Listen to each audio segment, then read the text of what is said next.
네, 김영환입니다. 오늘 말씀 같이 묵상하겠습니다. 오늘 말씀은 굉장히 중요해요. 왜냐하면 이 해석, 오늘 본문을 어떻게 해석하느냐에 따라서 세대주의, 이단이 되기도 하고 또 개혁주의 정통 해석자로 신앙생활하는 사람으로 판가름이 나기 때문에 그렇습니다. 다니엘은 예레미야의 예언을 읽고 말씀의 성취를 사모하면서 기도했어요. 근데 그 가운데서 하나님의 환상을 받습니다. 그게 뭐냐면 71의 환상이라는 거예요. 다니엘서 9장 23절에 보면 명령이 내렸으므로 라고 말하는데요. 이건 단순한 정보 전달이 아니라 하나님의 결정된 뜻이 다니엘에게 전달되었다라는 말이에요. 그래서 이 말씀이 내렸다, 명령이 내렸다라는 것은 다바르 야차라고 표현하는데요.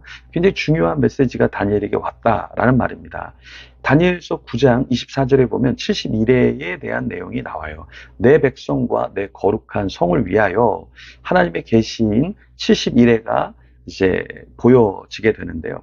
이 71회라는 것은 70개의 단위가 7개 있다라는 거예요. 그러니까 490 단위가 있다라는 것이죠. 그랬을 때 이것을 1년씩 계산하면 490년이 됩니다. 그래서 490년으로 간주하기도 하고요. 그런데 이것을 다르게 해석하는 경우도 있다라는 거예요. 그것을 오늘 좀 살펴보려고 합니다. 그런데 먼저 71회는 하나님의 구속사가 이루어지는 시간표로 주어진 것인데요.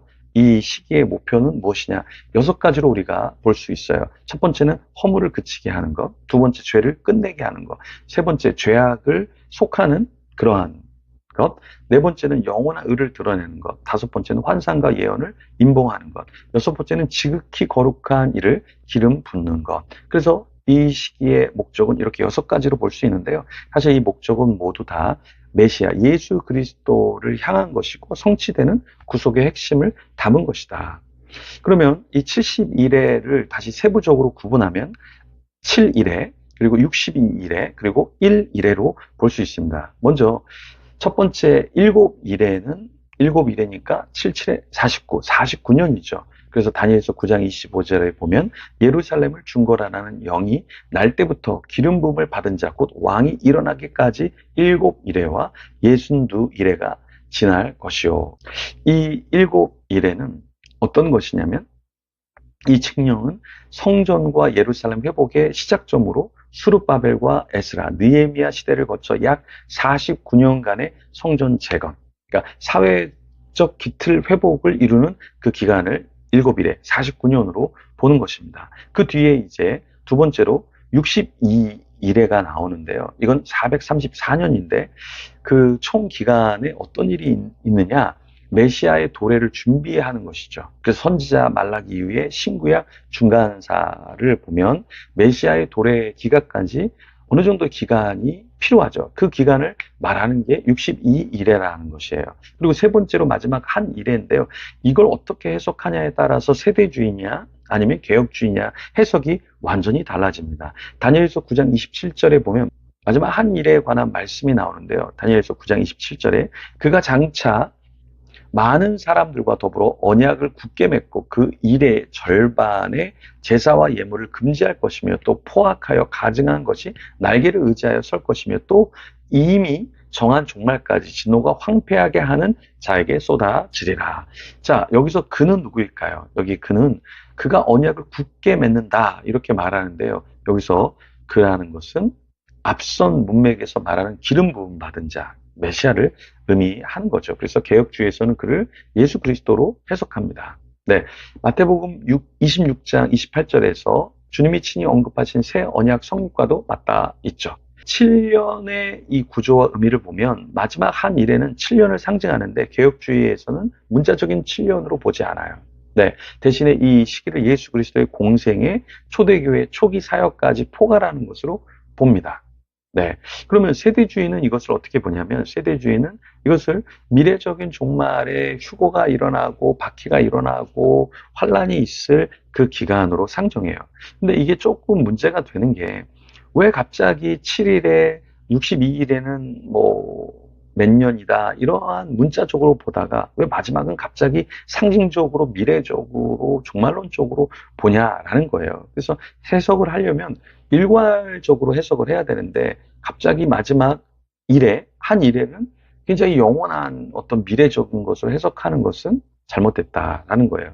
그러면 개혁주의 입장에서는 어떻게 보느냐? 전반부 3년 반, 그리고 중간에 십자가 사건, 후반부 3년 반은 이 초대교회의 복음 확장으로 본다라는 거예요.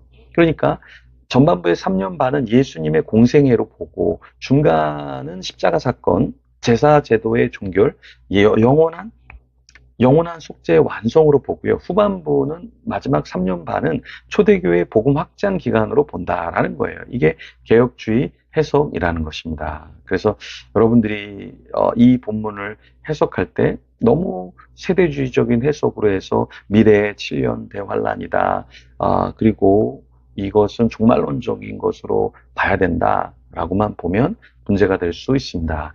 사실 3.1교회 송태근 목사님, 또 지구촌 교회 이동훈 목사님, 이런 분들은 이것을 세대주의적으로 해석합니다. 그러니까 예전에 목회하셨던 분들은 대부분 세대주의적으로 해석을 해요. 근데 오늘날도 수많은 목회자들이, 설교자들이, 신학자들이 세대주의적으로 해석하는 것은 바르지 않습니다. 그러니까 예전엔 신학이 좀 부재했다고 하면 지금은 수많은 책들이 있고 세대주의가 이단이라고 정제되고 있는 마당에 그 세대주의적인 해석으로 그렇게 우리가 해석하고 따르는 것은 위험하다. 그래서 이 본문을 여러분들이 조금 더 잘 해석하셔서 이것이 예수 그리스도를 향한 메시지구나. 그래서 70일회가 인간 역사 속에서 하나님의 구속사의 계획을 펼쳐 보여주시는 것으로 우리가 받아야지, 이것은 이렇게 과거적으로, 이것은 어떠한 역사적으로, 마지막은 종말론적으로 이상하게 푸는 것이 아니라 전체가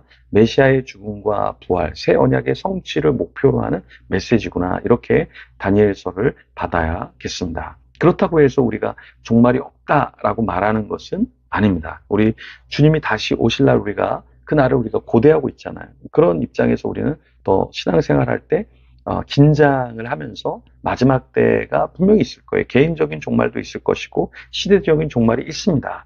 네. 그런데 그것을 너무나 두려움에서 그냥 어떤 시한부 종말론으로 우리가 어떤 교주에게, 잘못된 이단에게 속아서는 안 되고요. 마지막 주님 오실 날을 마라나타 외치면서 준비는 해야 되지만 성경을 해석할 때는 성경의 바른 해석을 통해서 해석해야 된다라는 것이죠. 그래서 더 영적으로 깨어 있을 수 있도록 우리가 기도하며 주님 앞에 나아가면 좋겠습니다. 그래서 매일매일 종말을 생각하면서 주님 앞에 올바로 서도록 기도하며 나아가면 좋겠습니다. 같이 기도하며 주님 앞에 나아가겠습니다.